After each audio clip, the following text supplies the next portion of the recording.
कहती है मेरे प्रति राग नहीं, उर्मिला के प्रति राग नहीं,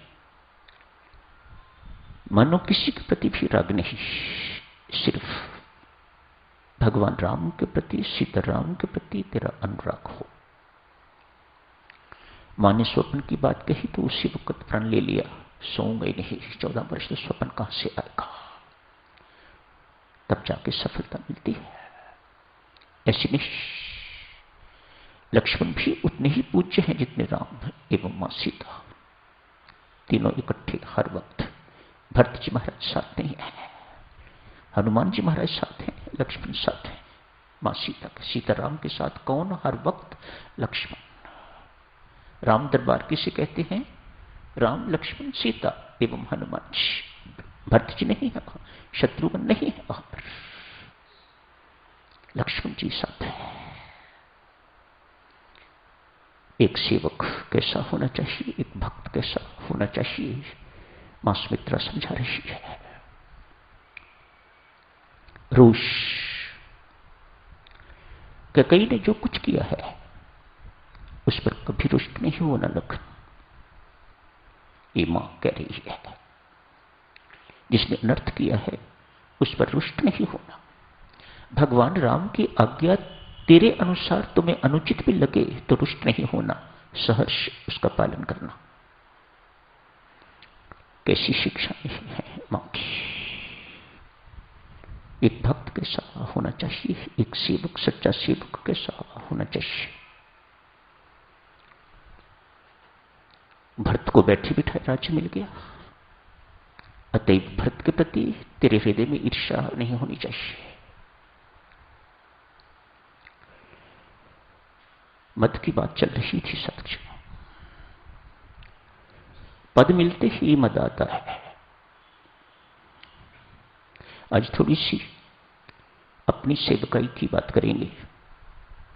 हम सभी जितने भी सेवक बनते हैं, मन उन्हें सेवक का पद मिलता है, तो पद मिलने पर क्या होता है, तनिक सोच विचार करते हैं इस पर। मद की तुलना शराब के नशे से की जाती है। पद के साथ देवी अहम जुड़ता है तो मद आता है।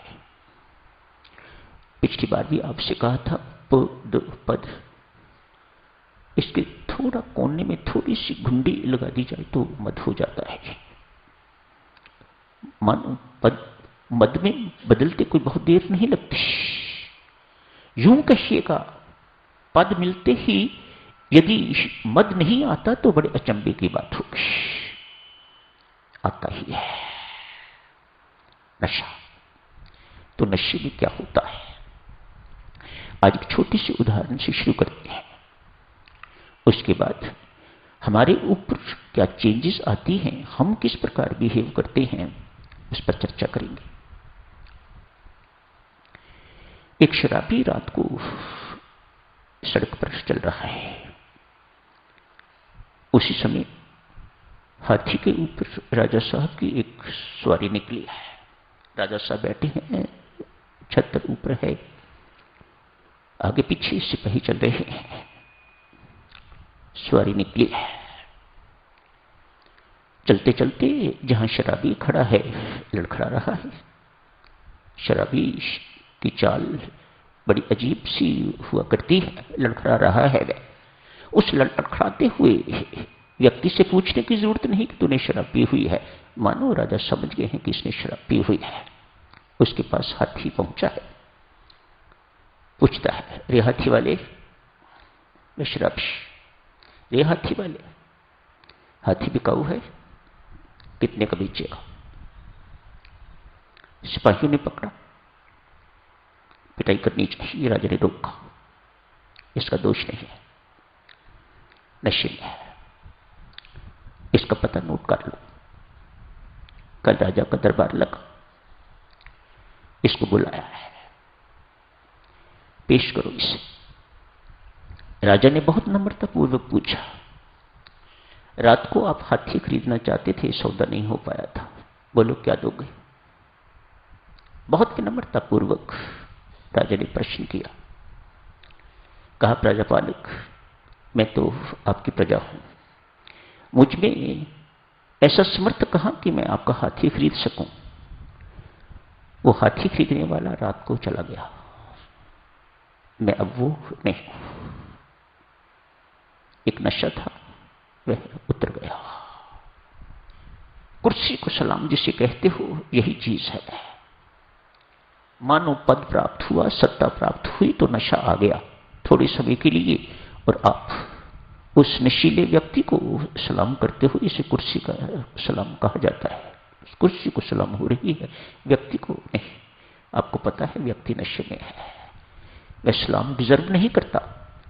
कुर्सी हिलते ही, कुर्सी खत्म होते ही, कुर्सी से उतरते ही सब कुछ खत्म हो जाता है। इस मद की तुलना शराब के नशे के साथ। हे देवियों सज्जनों, किसी ने नशा किया हुआ हो, उससे गलतियां ना हो, उससे भूल ना हो, वह लड़खड़ाए ना, वह किसी खड्डे में ना गिरे, यह कभी हो नहीं सकता। वास्तव में स्वस्थ व्यक्ति तो बेचारा कभी किस्मत का मारा, कर्मों के अनुसार, प्रारब्ध के अनुसार कभी कभार गिरता है, लेकिन नशे वाला तो रोज गिरता है। उसे रोज कहीं ना कहीं से उठाना पड़ता है, वह नशे में है। मद का नशा भी इसी प्रकार का है। हमें सेवकाई का पद मिलता है, किसी को कोई सेवा मिलती है, श्री राम शरणम की बात करिए, कहीं की भी बात कीजिए, कोई सेवा मिलती है, किसी भी प्रकार की सेवा मिलती है, तो हमारे अंदर किस प्रकार के परिवर्तन आते हैं, हमारा आचरण किस प्रकार का हो जाता है। बिल्कुल ये हमें समझना चाहिए कि ये आचरण हमारा स्वभाव नहीं है, हमारा नॉर्मल स्वभाव नहीं है। हम शुरुआत ही अस्वाभाविक करते हैं।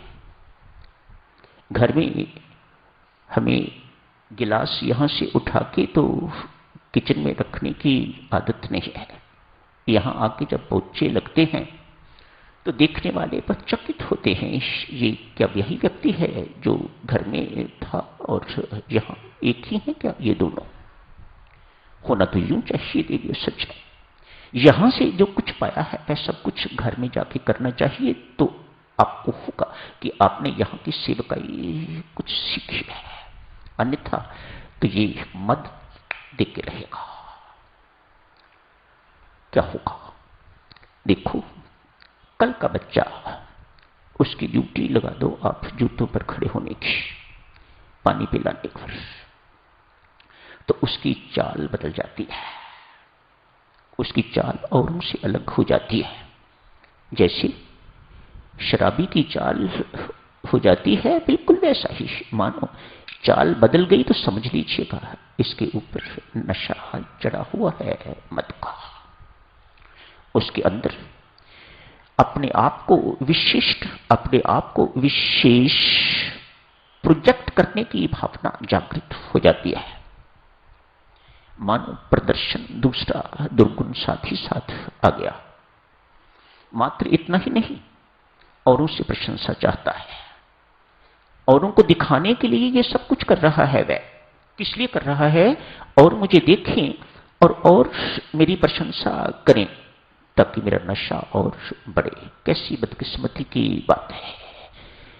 यहां की सेवकाई को साधना व्यक्ति न बना के, जिसमें अहम मरता है, जिसमें ये सब चीजें मरती हैं, यदि वह बढ़े तो इससे बड़ा दुर्भाग्य और क्या होगा।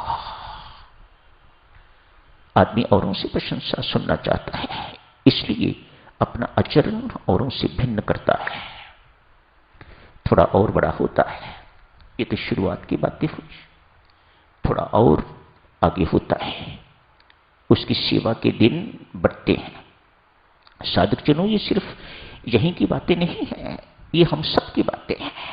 जहां कहीं भी है, जिस किसी क्षेत्र में भी हम हैं, हमारा यही हाल है। पद मिलते ही, सत्ता मिलते ही ये सब चीजें हमारे अंदर आ जाया करती हैं। अब वो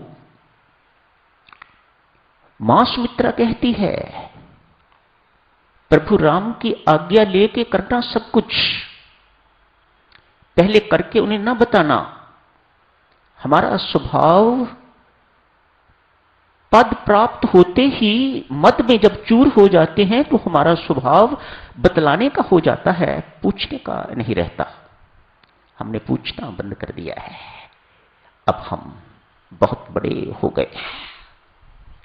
आज्ञा लेने में और बतलाने में जमीन आसमान का अंतर है। बतलाने में देवियों सज्जनों, जिसको आप बतला रहे हो वह जिम्मेदार नहीं है। जब आप कुछ पूछते हो, आज्ञा लेते हो, तो फिर वह जिम्मा लेता है। पूछने वाला व्यक्ति छोटा होता है ना, तो मन में आता है कि मैं क्यों पूछूं, मैं अब छोटा थोड़ी हूं, अतएव पूछता नहीं है। और आगे बढ़िए, उसके पास थोड़ी सी जानकारी अधिक हो जाती है, अतएव इतनी आसानी से वह बताता भी नहीं है। बताने से औरों को पता लग जाएगा, इनको बताने की जरूरत नहीं है। ये जानकारी का मत, जो कुछ मैं जानता हूं वह किसी को पता ना लगे। कोई पूछेगा तो देखा जाएगा। बताने वाला बिन पूछे बताता नहीं है। इस साधुजनों, मद के ही छोटे छोटे चिन्ह हैं। कह रहा हूं छोटे छोटे, लेकिन ये बहुत बड़े हैं। ये आपको भक्ति में, साधना में बिल्कुल आगे नहीं बढ़ने देंगे। जैसे साधुजनों, आजकल रामायण जी में चर्चा चल रही है दूसरों के दोष देखने और वर्णन करने की।